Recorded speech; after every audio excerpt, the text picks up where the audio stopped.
Bilişimiz yani yaşlarımızın hem aydık yetişeceği, yurdumuzun bundan öyleken güller, onu koşmak maktadı bilen değerli olan her yani değerli olan dışarının yakın vaatlarda onun netice vereceklerini anlamak başlaydı. Son aydatın böyle. Biz Türkmenistan vatanımızın durulukla kısaat ötüşünü taklamak, rahatlarımızın kazanç derecesinin hakim yokurlanılmak, vatandaşlarımızın sağlık hem de ruhu taydan, hakim sağlığın olmanın kazanmak maksadıyla şu dereceyle şeyden, bana şeyde fikredeyim. Bizim fikrimiz şu Türkmeni aşarımları ve hünermenleri yurdumuzun globallaşan dünyadaki siyasi, iqtisadiya ve doğru düşünüp bilen dövrün insan kazananlarından, dünyanın insan kazananlarından ve teknolojiden başlar bilen yaşlar bolmak bilen yurdumuzun iqtisadi kuvvetine öz koşanlarını koşmalarını tabiyenler. Eğer bir şeyle etmeye başlarsak, onunla yurdumuzun en özel devletlerin hatırına gelecekliğini şüphe olup bilmez. Yönü şeyde derece neye geçecekliğini düşünmek için her iki iqtisadi ve neye geçmekteninde doğru düşünmemiz yer olur.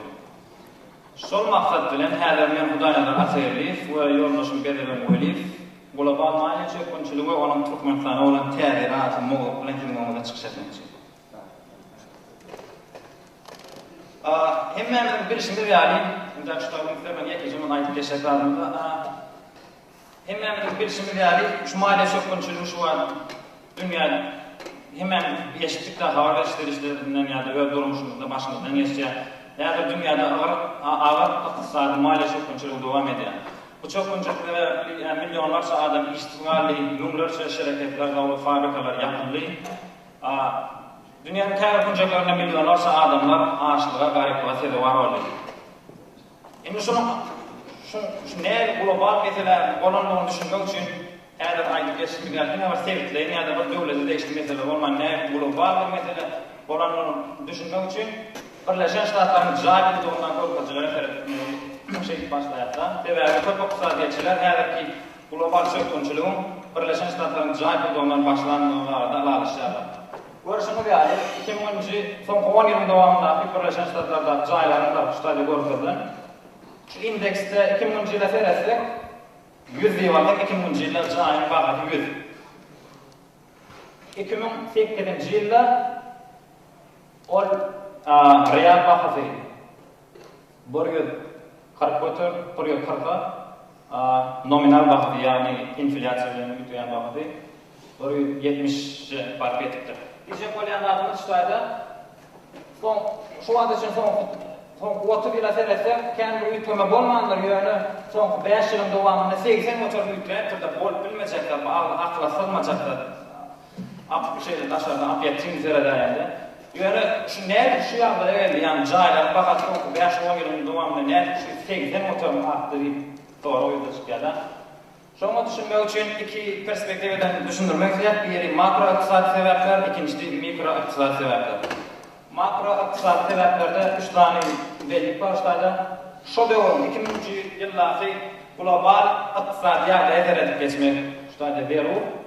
Şu an global gamada denklik emine geldi. Bilen Amerikanlar köp sarf etmeye halayan yurdu. Kendi saving eden oklar, pullarını saklayan oklar sarf etmeyen halayan uğradılar. Şunun için 2010 yılda Birleşen Ştatların eksportu, importundan azdı. Yani devlet bergen içindedir. Yönü, şu vaktın özünde, ösüp barayan devletler has demesi, yani Xitay, neft öndüren devletler ve Arap devletleri. Olan artık maç pulları vardı. Onlar olsa teyze girdi, getiren pulda koyduğum maksadı bilen Birleşen Ştatları öz şu taydaki investorlar, maya oyuncular, mayadarlar öz pullarını Birleşen Ştatlara yetip başladı şu yılda. Yani nakit pul köpölü de Birleşen Ştatlarda 2010 yılda.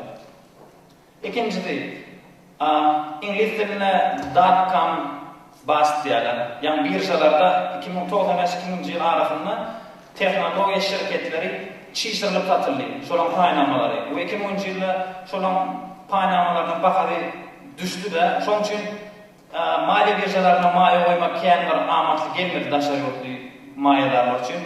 Bu bolsa täze mali instrumentlerden göremekle, yani mortgage backed security diýerler, yani mortgage olanına ipoteka bolýar.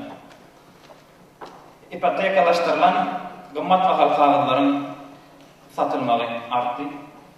We şu ýylda 2001-nji ýylda bilýänsiniz, sentyabr aýynda terrorçylyk akty boldy da Birleşen Ştatlara. Bu bolsa maýadarlaryň, investorlaryň anamyny gaçyrdy Birleşen Ştatlaryň ykdysadyýatyna.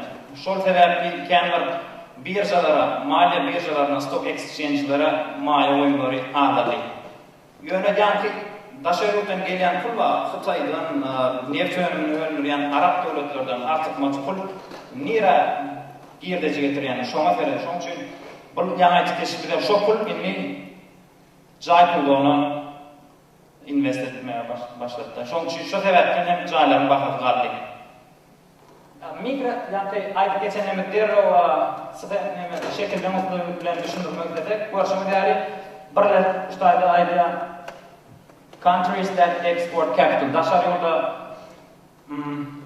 pul kapital export edilen, yani kart pul berilýän ya da şo yolda pul ödüşinden daşar yolda pul çıkan en esasy döwletlerden biri Hytaý.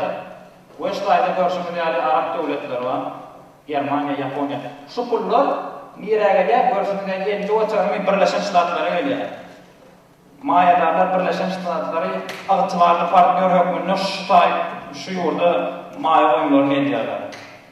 Ikincisi, ýa aýdyp geçdik. 2010-njy ýylda stoklaryň bahalary kedelini diýdik-de. Görüşümde ýaly 2010-njy ýylda Üstayda Amerikan birjasy we bäde Ýaponiýa we Ýewropa dünýädäki iň uly maliýe birjalarynyň gorpalçylary keselýär. Aýdardan 2010-njy ýylda bir şirketiň paýnamyny aldy. Aýdaly IBM-inkini. Üstayda görüşümde 2 ýylyň dowamly IBM-iň paýnamy aşağı barýar. Şoň üçin amatdylar şirkete maýa oýnatmak. Şoň üçin täze maliýe instrumentler döwlet ýene bir ýerde gatat geçer. Bu wagtda mortgage backed securities. Bulara hem hasýam için düşündürýär. Ve Merkel'den aýtışmy diýär şo döwürde banklara karat alış götürme derejesini petletdi, son 30 ýyla boldy. Iň pet gorpalçy boldy. Bu bolsa kredit almak ýaman ardandy. Amerikan ýaşaýjylary üçin iň ardan kredit almak mümkinçiligi boldy da, son 30 ýylyň dowamında. Bu bolsa kredit almaga mümkinçilik hasem köwesler. Mikro iqtisadi sebäpler. Bu arada ýokary riskli mortgage önümleri. Häzir bu şekil mutlaka hak bolup düşünürüm käte. Şolşarymyň atdaý. Ikinci dola BPY kart vermek.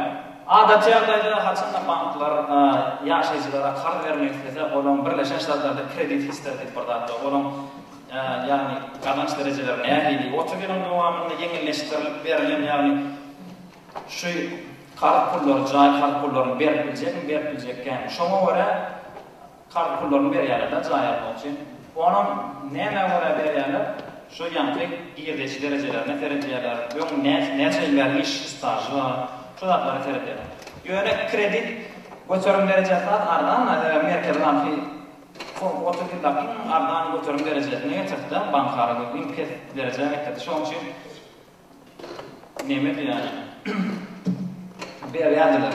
Teretmen berýärler. Dokumentlaryna ýaşaýjylar. Üçüncüsü, ýanky önümler birjada satylýar. Mortgage önümler birjada daşarýdan maýadarlara satylýar. Maýadarlar birjada satylýan önümleri almalyarmy diýen netije kredit rating agentlikleri bar.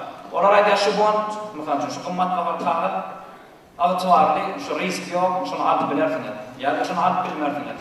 Ýanky mortgage önümler şeýle çylşyrymly bolan sebäpli kredit rating agencylar hem doğru baha ve ketip bilmediler şoňa. Şo sebäpden hem şeýle çökünçiligi